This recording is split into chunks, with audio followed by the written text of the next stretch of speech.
Hi, good morning, Richard. How are you? Very well. How are you? Yes, I'm good. Thank you. Yes. Cool. Okay. Good day. Early morning, isn't it? 6 o'clock. Yeah, yeah, it's all right though. Yeah, for It us was a it's bank, it was a bank holiday it's weekend. 10:30 in the morning. It's all right for us. Yeah. Okay. Right. So we will start off from where we stopped last time. We were on the subject of traditional costing, and what we saw was the cost is important for many decisions, and to cost a product, we need to know the real cost. The cost are direct materials, direct labor, variable overheads, all what we call moves along with the volume of activity. If you produce 1 unit, it is going to be so many dollars. If it is $10 units, it is going to be 10 times of that price, and so on and so forth.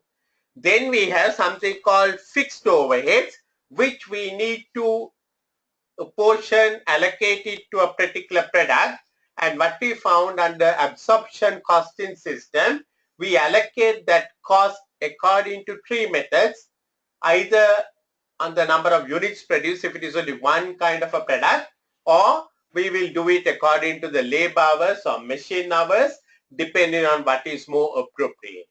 So that is what we basically call absorption costing, where we absorb the fixed overheads into the product or the service based on labor hours, machine hours, or number of units produced, because the assumption is that your overheads need to be absorbed. There is no question about it, but the overheads need to be absorbed on some basis. So we discussed three particular bases last time.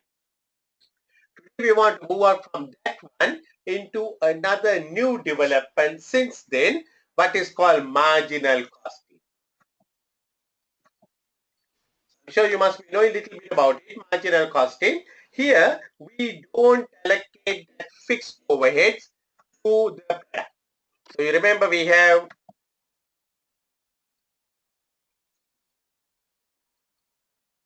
direct materials,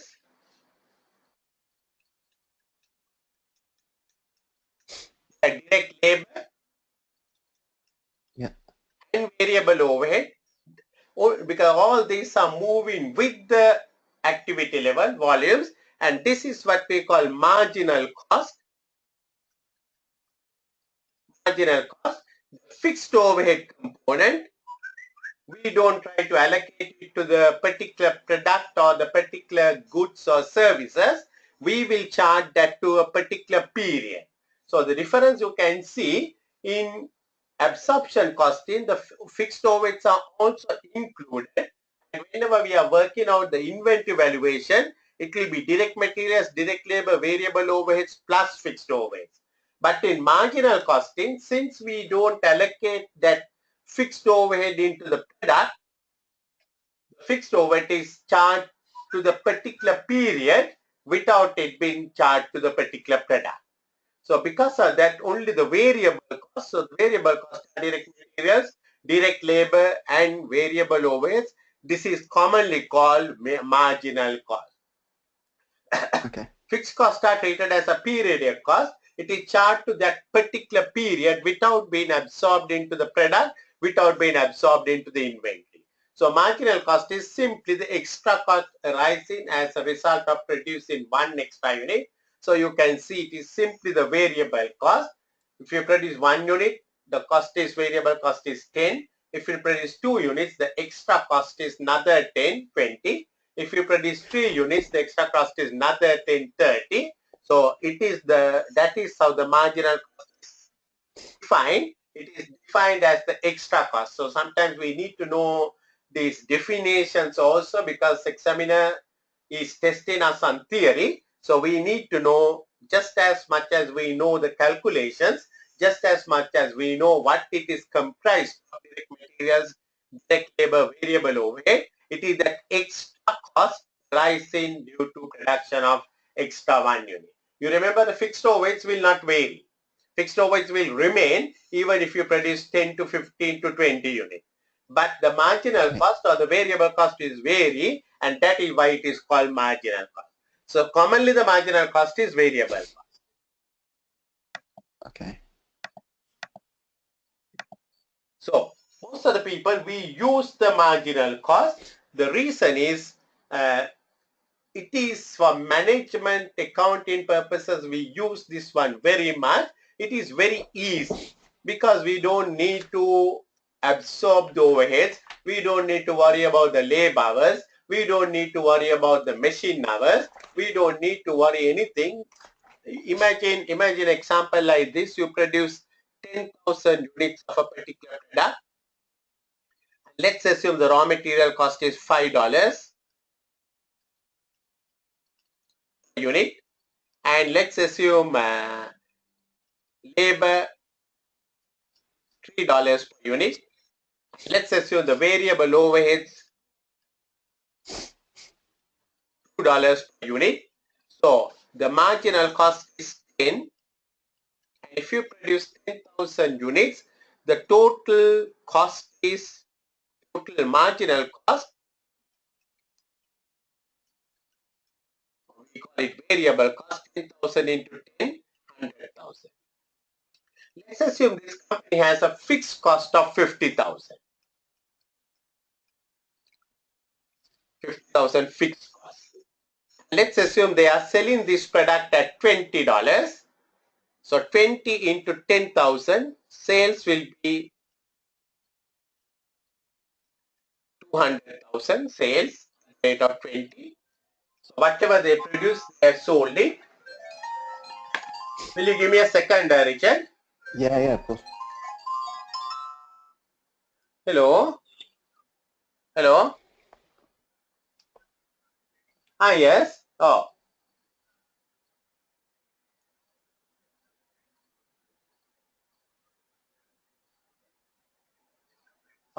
පාර කොයි පැත්තටද දෙන්නේ? දැන් මොල්ලස් කැමෙන් ඇවිල්ලා කොහම හරි goal කියන්නේ බුරුපණ පැත්තෙන්ද මොරටුවට වැටෙන්නේ කොහෙද දන්නේ මොරටුව පැත්තට වැටෙන්නේ නේද?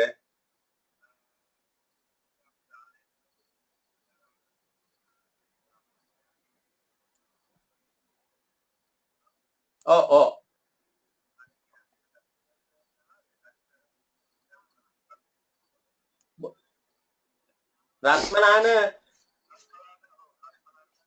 රත්මලාන බොරුපණ පාරෙන් ඇවිල්ලා හරිද බොරුපණ පාරෙන් ඇවිල්ලා ගාලු පාරට වැටෙන්න ගාලු පාරේ මොරටුව පැත්තට එන්න ඒ කියන්නේ ගාලු පැත්තට එනකොට රත්මලාන පහු කරලා කටුබැද්ද හම්බ වෙනවා කටුබැද්ද හම්බ වෙලා පහු වෙනකොට රාවතාවත්ත හන්දිය තියෙනවා කටුබැද්ද පහු කරලා එන්න ඕනේ කටුබැද්ද අර කේස් ඕන් එකේම දන්නවා ටිරොන් ෆර්නැන්ඩෝ ස්ටේඩියම් එකේ එහෙම තියෙන්නේ මොරටුව පහු කරන්නේ රත්මලාන පහු කරලා කටුබැද්ද පහු කරලා මොරටුවට ඉස්සෙල්ලා තියෙනවා රාවතාවත්ත කියලා. අන්න හරි. එතන ඒ රාවතාවත්ත එකේ රාවතාවත්ත රෝඩ් තියෙනවා. රාවතාවත්ත ඒක දකුණු පැත්තට ලුණාම ස්ටේෂන් රෝඩ්. ඒකට චාල්ස් ප්ලේස් කියලා කියන්නේ. චාල්ස් ප්ලේස්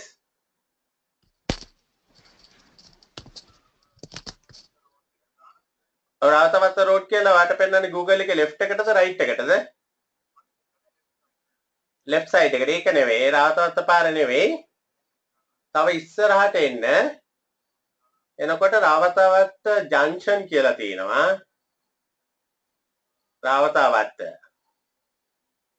අට බලන්න ලුණාව හොස්පිටල් ගහන්න පුළුවන්ද කියලා?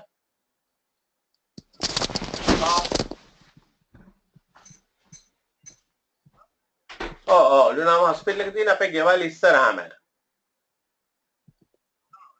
ලුණාව hospital.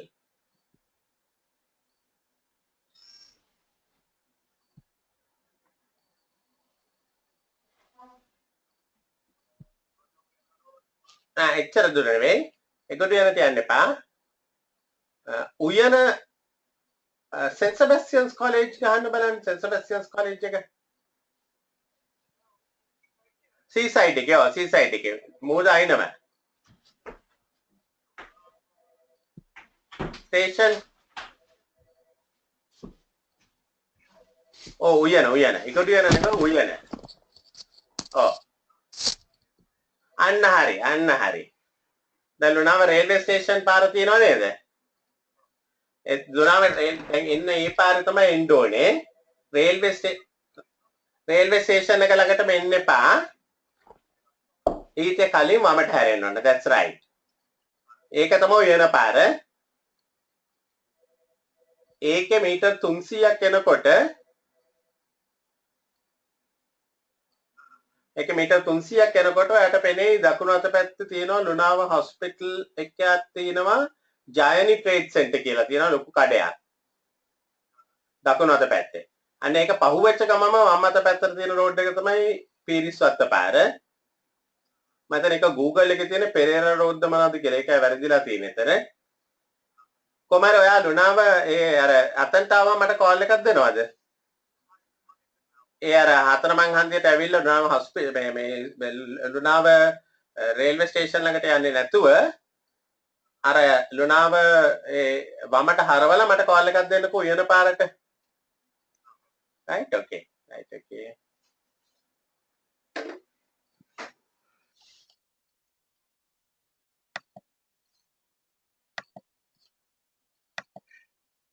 Hi Richard, are you there?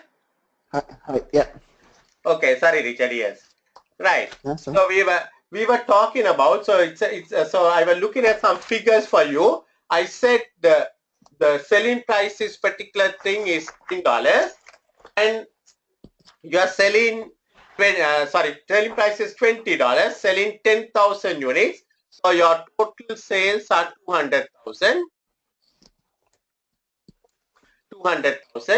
Total variable cost is 5 plus 3 plus 2, 100,000. Your total fixed cost is 50,000. So 150 is your total cost. And you will have a profit of 50,000. Right. So here the difference is we looked at the 200,000 sale price. We look at the variable cost 100,000. And we arrive at something called contribution, sales cost minus variable cost. This is called contribution 100,000. From there, we will deduct the entire fixed cost 50,000 and you will have a profit of 50. Now imagine if you have gone on absorption costing. If you have gone on absorption costing, assuming that the actual fixed cost also the same, so what will happen is you will absorb this 50,000 also into the cost. So 50,000 divided by 10,000, you will absorb a fixed cost of 5 per unit. 50,000 divided by 10,000. And your total cost will be 5 plus 3 plus 2 plus 5, 50. So, if you have gone on the absorption costing, 200,000 is the sales, your total cost is 15, 15 into 10, 150,000. And still you can say the profit is 50,000. So, whatever the way we do, so long as we sell the same 10,000 units what we produce, there is no difference between marginal costing and absorption costing except the profit, except for the presentation. Presentation in the marginal cost presentation, we saw the sales or the revenue. We looked at the variable cost and chart the entire fixed cost of 50,000 into the P&L and we arrive at the profit. But here, in the absorption costing, we will look at the total revenue of 200,000. We will absorb that $5 also into our cost and we will take it as 15 into 10, 150 and we will say gross profit is 50,000. Same way. Now I want to move a little bit away from this one. The same example I'm going to take it, but I'm going to look at the scenario.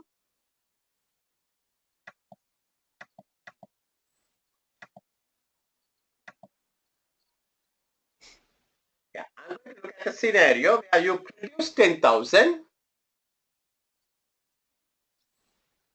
units, but you sell only 8,000 units. Now I want you to follow this one very carefully.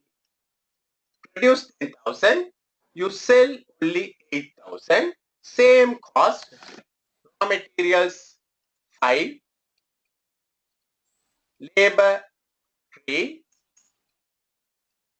variable overhead 2, and we have a fixed overhead of 50,000.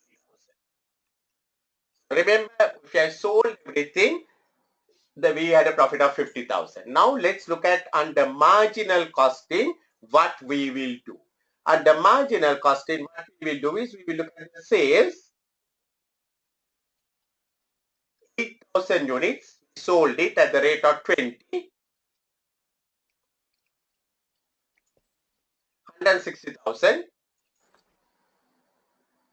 Total production is production is 10, the variable cost 10. So 10 into 10,000 cost of production, variable cost of production,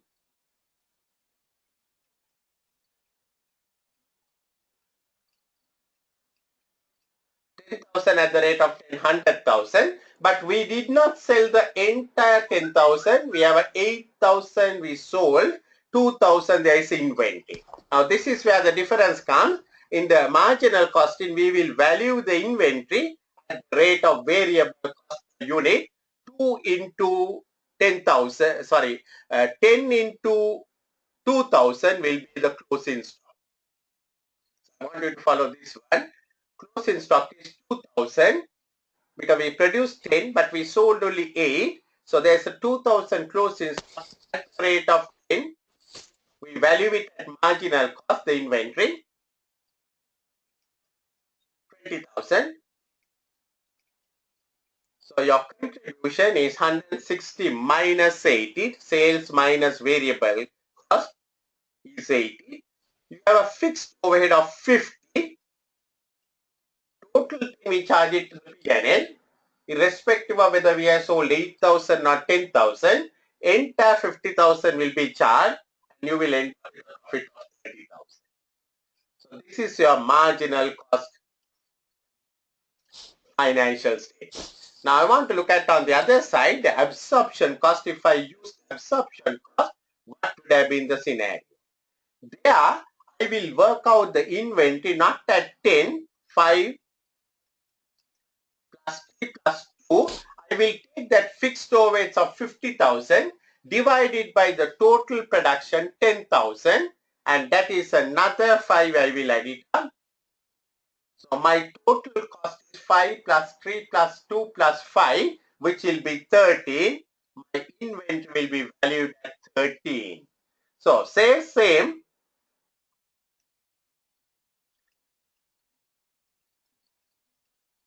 8,000 at the rate of 20, 160,000. Total cost of production is 13 into 10. You can see the difference. Total cost is at the rate of 13, not at, 5 plus 3 plus 3 plus 5, 15, 15. Total cost is 15 into 10, 150. But I have inventory of 2,000. That inventory I will value at total cost, not at marginal cost. The total, the marginal, the value is 15 into 2, 30,000. 15 into 2, 30,000. So because 2,000 units are there at the rate of 50, 2,000. So closing stock is worth 30,000. Here the closing stock is worth 20,000. That's the difference between the marginal stock valuation and the absorption cost valuation. So you will have a figure of 150 minus 30, 120, and you can see a profit of 40,000. Now you don't need to charge the overhead because already overhead is absorbed in the total cost. So you don't need to show overhead separately, fixed overhead. It is already absorbed in the P&L. Now you can see earlier when we produced 10,000 and sold 10,000, whatever the way we produced, the profit was 50,000. But now we can see the profit is going to be different. Here the profit is 30,000. Here the profit is 40,000. Right? You can see absorption cost profit is more by 10,000. Why? What is the reason? The reason is we have an inventory of 2,000. You can see the sales figures are same, 160. The reason what has happened was this inventory. Here it is valued at 20,000. Here it is valued at 30,000. Why? Because in the absorption costing, we have taken the entire total cost for the valuation. So that fixed overhead of 5 per unit, overhead absorption rate 5, and we had 2,000 units of closing inventory. Opening into at 0, closing inventory was 2,000. So 5,000 into 2,000, 5,000 into 2, 10,000 is the difference between the profit figure shown under absorption costing and the profit figure shown under marginal costing. So here I just want you to note down in a piece of paper something between marginal costing profit and absorption costing profit.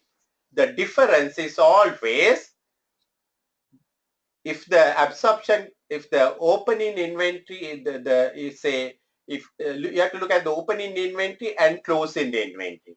If between opening and closing, if the inventory has increased,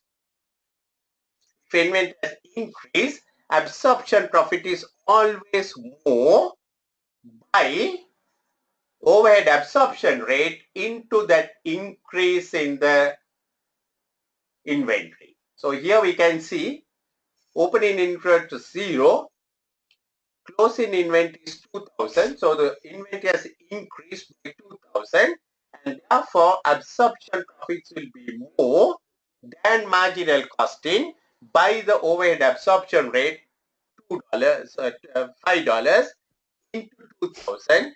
That is the difference in the profit. So the profit difference comes purely because of the way that we value the inventory. So I want you to note down, we will be looking at many questions on this area later on. Okay.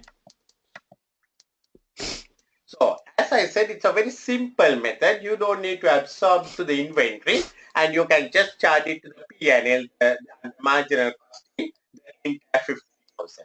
So it reflects the cost behavior in relation to activity because we are looking only at the variable cost. So it is the variable cost that is moving with the activity. So in a way, it can be argued that it's a right way to do it because we have to always look at the the cost that is moving with the activity, charge that to the P&L, not the other cost.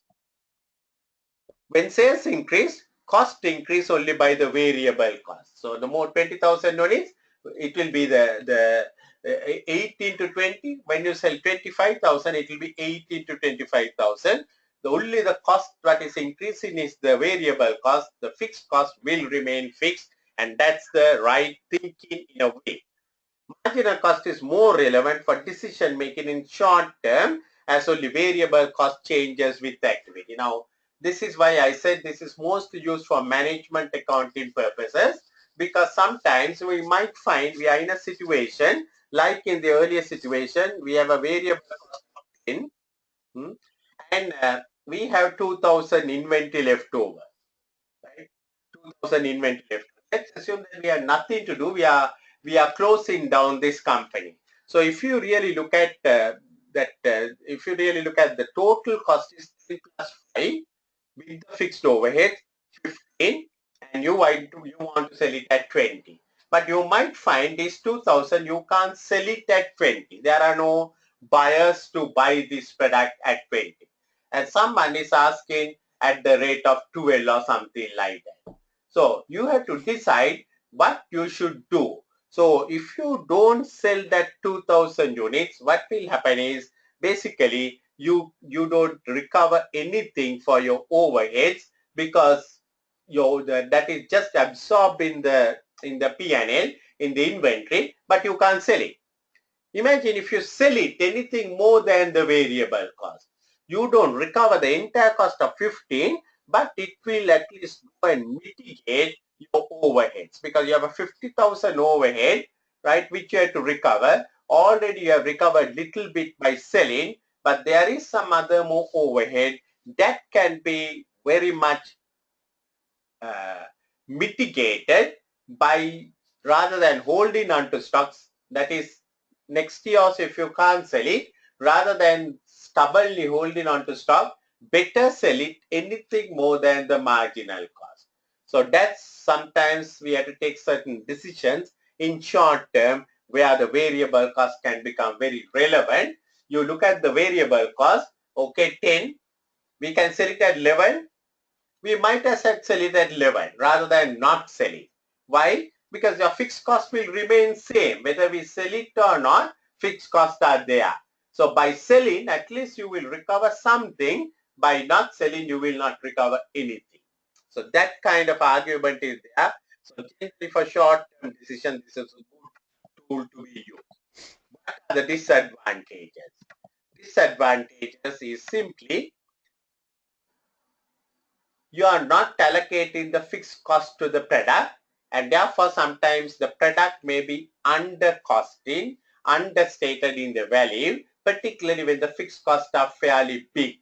Like in the today's scenario, most of the fixed costs are fairly big amounts. So if you just ignore that $5 fixed cost and value your inventory at $10, you may be understating your inventory, and that may be not providing right information about the costing, and therefore it is somewhat, distortive, particularly for our ISA 2 accounting purposes. Marginal cost inventory valuation is not permitted. We have to go by the absorption costing. And also although we treat direct labor as somewhat a variable expenditure, you and I, we know direct labor is not a variable cost nowadays, because most of the people, we have to pay a minimum salary whether they work or not, and therefore to consider the direct labor as a variable cost may not be particularly right. So these are some of the disadvantages. But having said that one, you have to remember all the time it is generally used for short-term decisions, not good for long-term decisions. Reason, you must recover your total cost including the overheads in the long term. But in a short term where you don't have enough sales, it may be worthwhile for you to sell and recover at least your variable cost, or recover little bit for your fixed cost even if you can't recover the full thing. At least your losses will be minimized rather than being maximized.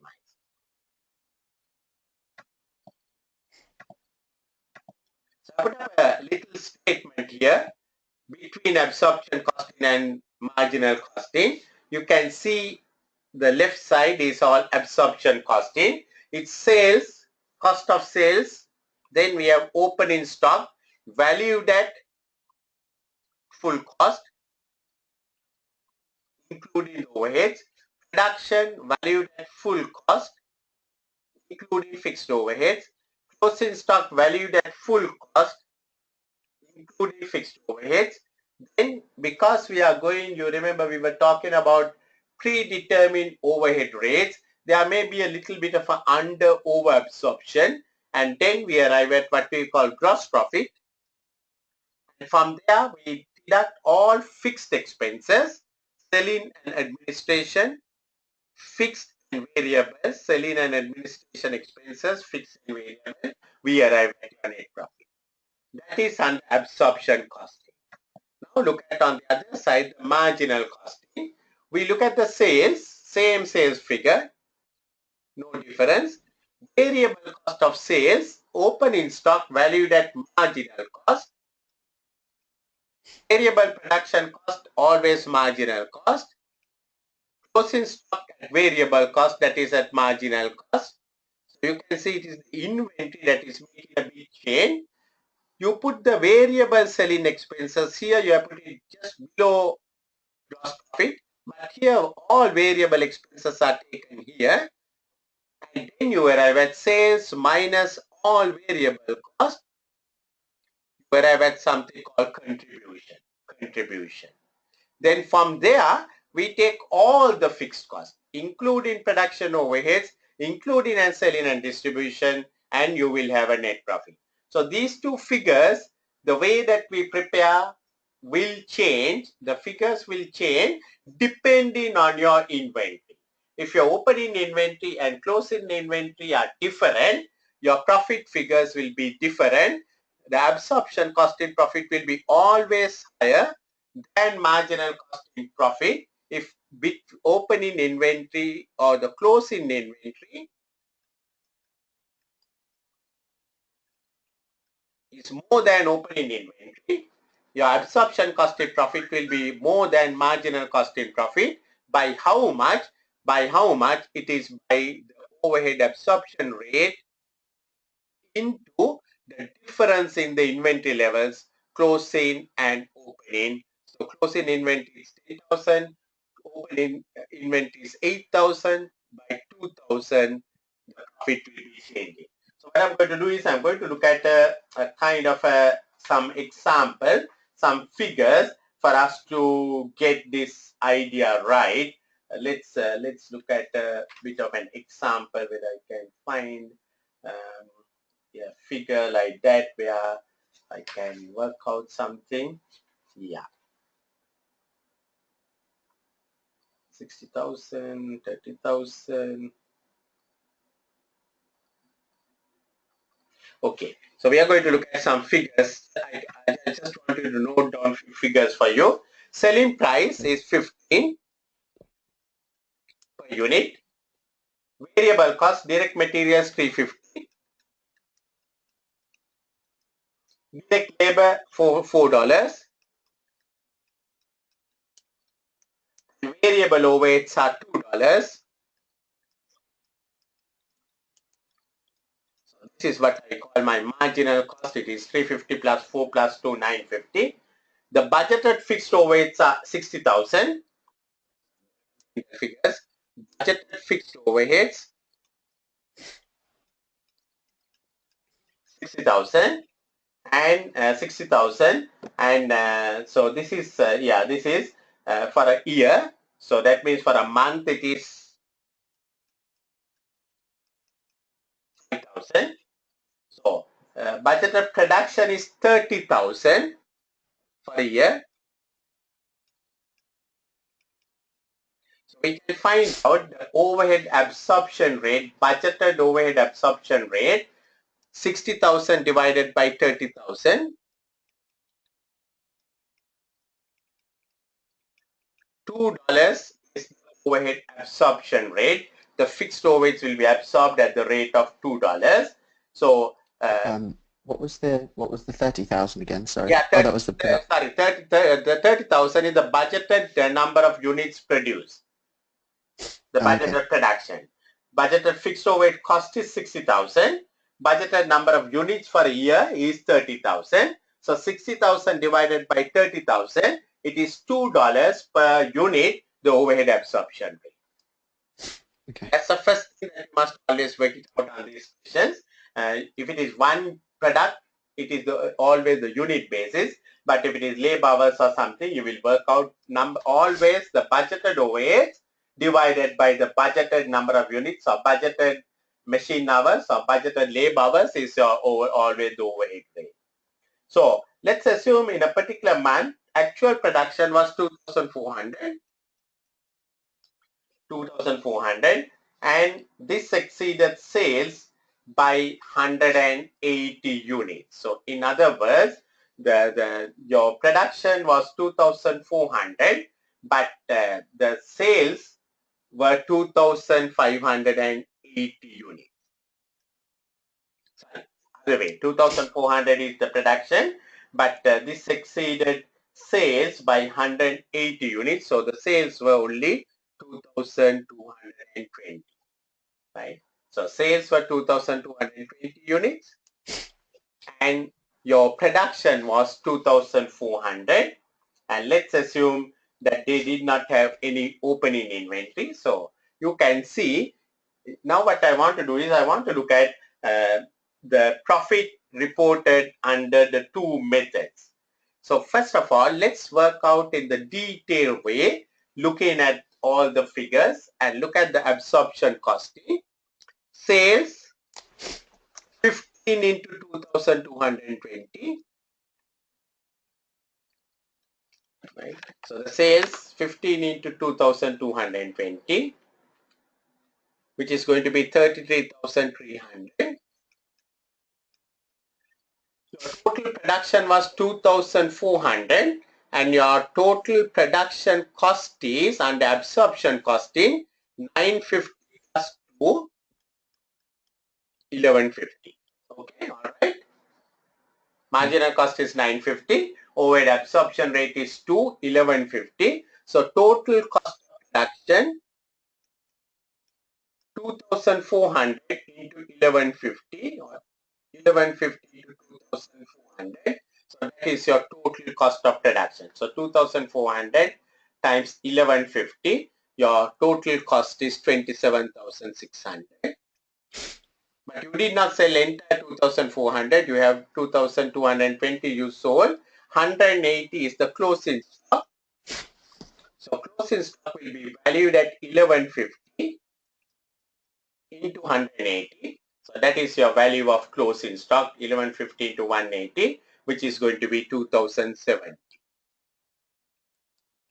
So you can find out your cost of sales. It is 27,600 minus 2070, which is 25,530. And you can see your profit is 33,300 minus 25,530. So that's very not a big problem.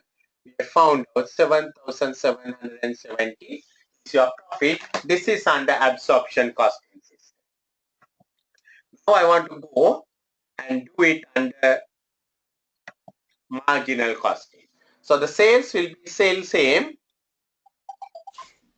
into 2,220.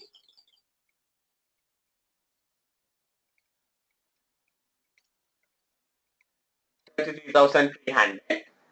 Now here we will look at the total cost, not at the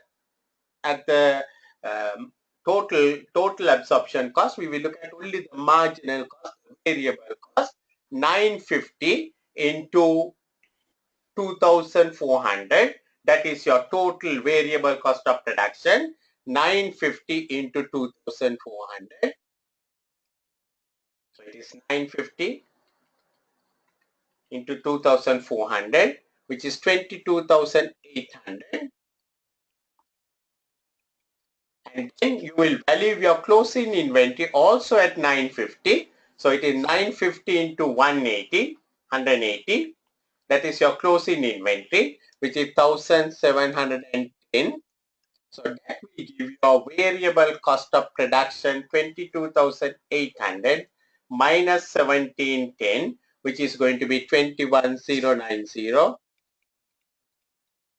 And that will give you a contribution 33,300 minus 21,090, which is 12,210. And here we will take, because this is for a 1 month we are looking, 5,000 as fixed overheads, irrespective of whether we are sold or not. We will charge 5,000 as fixed overheads, and you will end up with a profit of 7,210.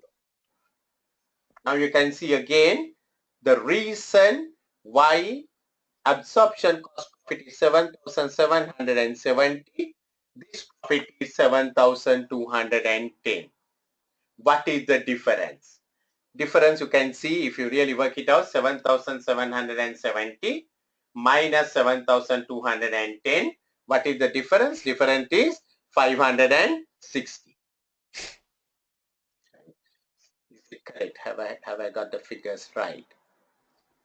2,200, 1315 into 2,200, 33,000, 15 into 2,200. I think I made a mistake somewhere. 33,000. No, 33,000 is the sales here. 15 into 2,200. 20. Yeah, 15 into 2,220, 33,300. That's all right. 33,320. Then we produced 2,400. So 1150 into 2,400, 27,600. Then we have 180 into 1150,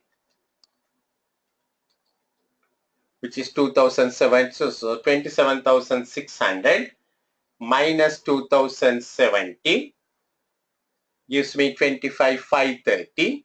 So 33,300 is my sales. I get 7,770. That's all right. Then other side is 15 into 2,200, 32,000, 2,220, 33,300. Then my 950 is my stock valuation. 950 into 2,400 gives me 22,800. I have a 180 stock. 950 into 180, which is going to give me 1,710. So 22,800 minus 1,710, 21,090 minus 33,300 gives me 12,210. My overhead is 5,000, 7,210. That's all right. Now, under absorption costing, we have to do something more. What is that? We took the overhead as 60,000 and we worked it out. That's all right. So now what we have to look at is what is the two profits what we have got and see what is the difference. The difference is 560. What's the inventory difference?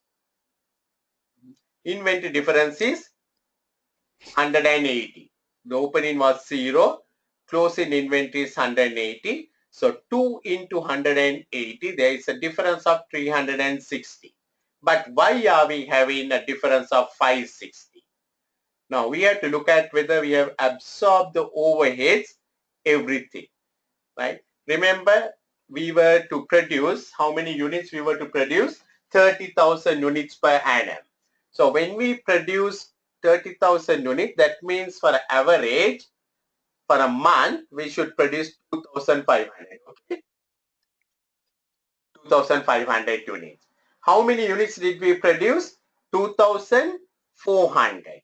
So when we produce 2,400 units, how much we will absorb in the overheads? Overheads we will absorb 2,400 into 2, 4,800. What is our actual overheads? 5,000. So there's an under absorption of 200, which I have to remove it from here. Because this is what we call under absorption. Because we did not produce 2,500 units, we produced only 2,400 units, and therefore that 100 units which we underproduce, there is an under absorption of overheads of 200.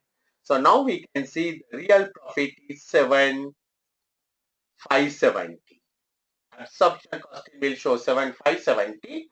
Marginal cost will show 7,217. So there's a difference of 360 between the two profits. This I can reconcile. This 360 I can reconcile. I know why it is, because there are 180 units available at the rate of 2 overhead absorption rate. So that's why this profit is more by 360.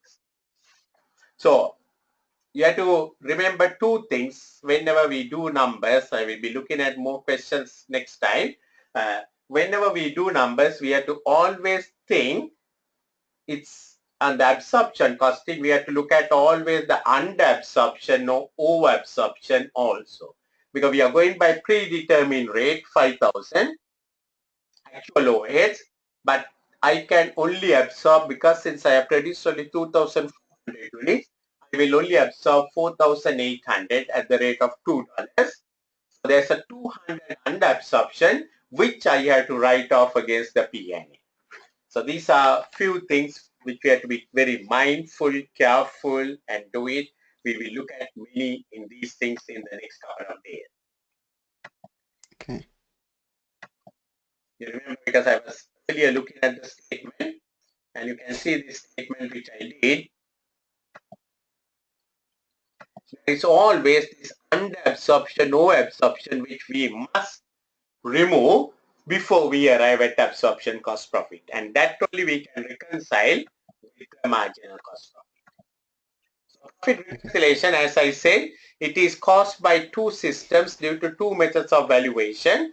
So if closing stock increases over opening stock, then absorption cost profit will be always higher than marginal cost, and that is higher by the overhead absorption rate into the difference in the inventory.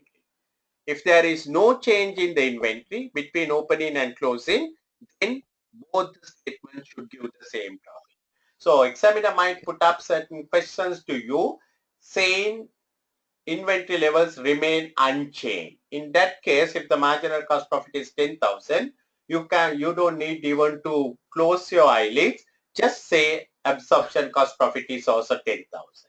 But if the examiner says absorption cost profit is 10,000, but there is an inventory change, then we have to work out if the inventory has increased, absorption cost profit is more. If the inventory has reduced, absorption cost profit is less. So that's only we have to look at. It all comes from inventory valuation, the timing difference. Now we come to a little bit of, this is almost in the P2, but we need to know a little bit on this one, pricing strategies based on cost. So generally, traditionally, we have been always pricing based on cost. So basically, we try to look at the total cost, including the overheads, 15, and we want to keep a $5 profit, and we try to price it at 20. So this is generally what we call cost plus pricing method.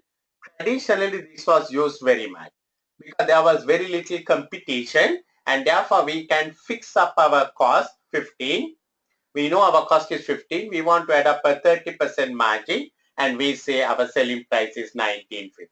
So a markup is added up to arrive at the selling price. So the markup will depend to a great extent. You can't just arbitrarily add up a markup. You have to look at how much the customer is willing to pay, the level of competition. If you don't have too much of competition, you can add any markup, but also the marketing strategy. So cost plus markup is used so that the company can make a specific ROC. So we know whenever the cost is 15, we want to sell it at 30% markup, 50 added, we will sell it at 1950. If the cost goes up to 20, we will add up a 30% markup of 6. We will try to sell it at 26. So this is what we call pricing strategies based on cost. So here again, we can use this pricing strategy on two methods. One, we can use it on what we call full cost pricing method. That is including the overheads, fixed overheads. You take the total cost, 5 plus 4 plus the 5 plus 3 plus 2 plus 5, 15, and you do the pricing based on a markup, and that's what we call the full cost plus pricing. So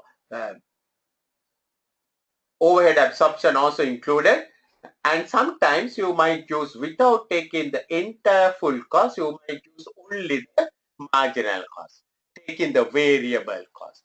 Now you have to remember, if you are using the 15 price, you have recovered all your fixed cost also, so you need a markup only to look after the profit, isn't it?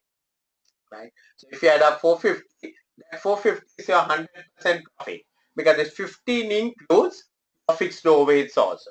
But if you go on the marginal cost, then if you add up 30%, that's not right, because you need to cover now.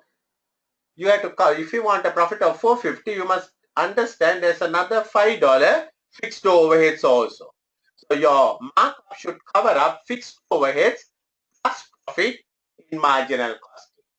So in this case, they may have to add up a 95%, Now here they add up 30%, but here they may add up 95%. Your variable cost is 10, but if you add up 950,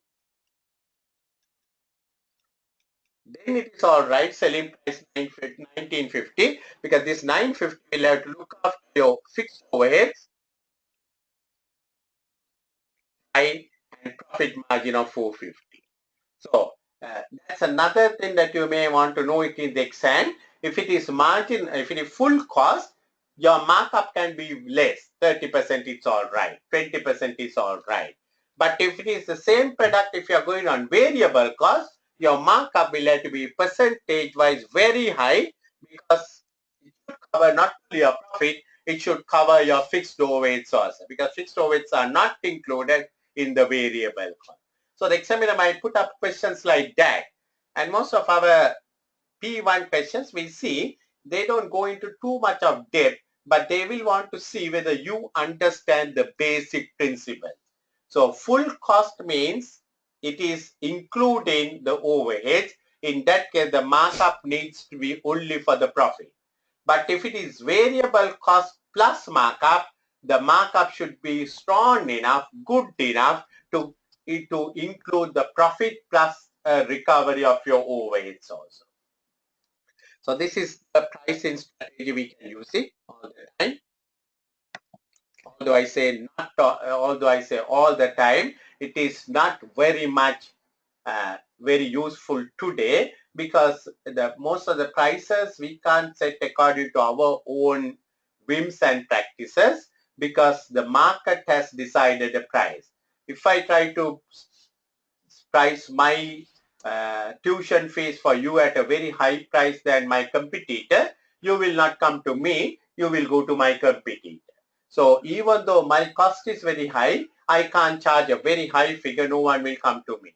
And therefore, we have to be very competitive today. But having said that one, full cost pricing is a good method, because that way you can achieve your budget. If you achieve your sales target, you achieve your budget, because you know you want a 450 per unit profit, and my target is to get a 90,000 profit, and if I sell 20,000 units, I'm all right. So that way you can easily work for your budget with full cost pricing. Having said that one, whether we can sell it at 1950 is another thing. Good method for contract costing, because most costs are fixed. So when the costs are fixed, you must recover every cost, and therefore it is a good method. Always it's easy for you to do price adjustments, price increases, because you can tell your customer, look here, the cost has gone up and therefore we have to increase it. So this is what most of the time airlines do.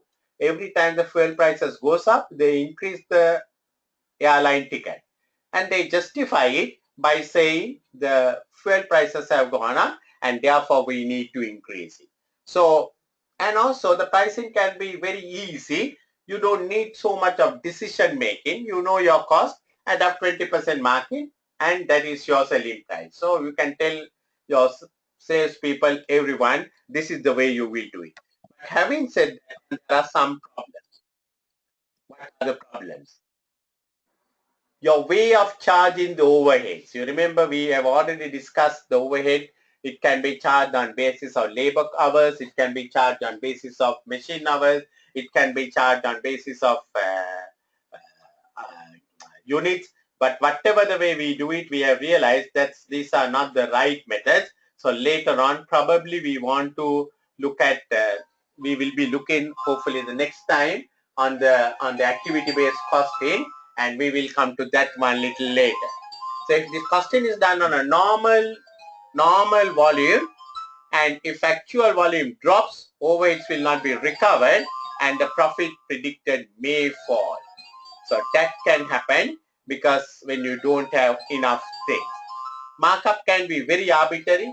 You can say 20%, I can say 30%, and that can be another factor. Benefits of marginal cost plus pricing. So this is not full cost plus pricing. We look at the variable cost and do the pricing. this is good in bad times. When we can't recover the entire sale price, 1950, we might want to sell it 10 plus a markup, and this is good, and this is generally good for one-off things, not on a continuous basis, but in down times when we have excessive stocks, particularly things like vegetables, you will see sometimes in supermarkets they sell it at discounted prices because you see the things are not moving. So at that time they don't look at the overheads, they look at the variable cost and try to add up a markup and sell it. So that's a good thing that they can do. Criticisms always, because it totally ignores the competition, totally ignores the customer requirements, and totally ignores the overheads. So these are some of the criticisms. So examiner might put up some question on this area on a paper. So with that, I think we come to the end of our marginal costing and activity-based cost, absorption costing. Our next topic will be activity-based costing. But before that, what I'm going to do is on the area what we did, we will look at some questions before we move into the activity-based. Okay. Yeah. So I think we are meeting, are we meeting Thursday or what is the day we are meeting? Thursday, yeah. Yeah, so shall we meet on Thursday? We will start on activity based, but before that I'll send you some questions and we will look at some questions on what areas we did, and then we will move into the activity based. Okay. All right? Yeah. So I'll see you on Thursday, 6 o'clock, Richard. Yep, see you then. And take care. Bye. Bye.